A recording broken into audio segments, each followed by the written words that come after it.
અમદાવાદની સાવંત ડે સ્કૂલમાં અધિકારીઓની માયા છે। ડીઓએ 4 સભ્યોને સોંપી છે જવાબદારી। 3 દિવસમાં 150 વાલીઓ અધિકારીને મળ્યા અને આ શાળામાંથી એડમિશન રદ કરી અન્ય શાળામાં પ્રવેશ લેવા માટે વાલીઓ મળ્યા। વાલીઓની ચિંતાનું નિરાકરણ લાવવાના પ્રયાસો થઈ રહ્યા છે।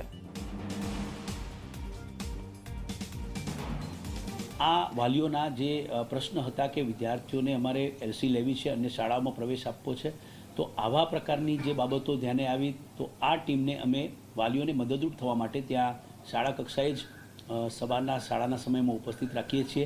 અત્યાર સુધી 125 જેટલા વાલીઓએ જે છે ઇન્ક્વાયરીમાં પોતાની વિગતો સાથે એલસી લેવા માટે દરખાસ્તો કરી છે, જેને ધ્યાને લઈ એમને મળવાપાત્ર જે શાળા હોય, નજીકની જેટલી શાળાઓ છે, અમે અમદાવાદ શહેરની તમામ શાળાઓને આમ તો જણાવી દીધું છે કે ભાઈ સેવન્થ ડેમાંથી કોઈ પણ વાલી આવે, ઇન્ક્વાયરી માટે આવે, એલસી ના હોય તો પણ પ્રોવિઝનલ એડમિશન આપવા માટે પણ અમે તમામ શાળાઓને જણાવ્યું છે।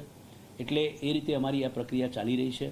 વધુમાં વચગાળાના આયોજનના ભાગરૂપે બાળકોનું શિક્ષણ ન બગડે તે પણ જોવું જરૂરી છે। આ શાળા સામે, જવાબદારો સામે જે કાર્યવાહી કરવાની છે તે સમય પ્રમાણે કરવામાં આવશે, પરંતુ વચગાળાના આયોજનના ભાગરૂપે શિક્ષણ ના બગડે તે માટે જે ઓનલાઈન એજ્યુકેશન છે એ શરૂ કરવામાં આવેલું છે।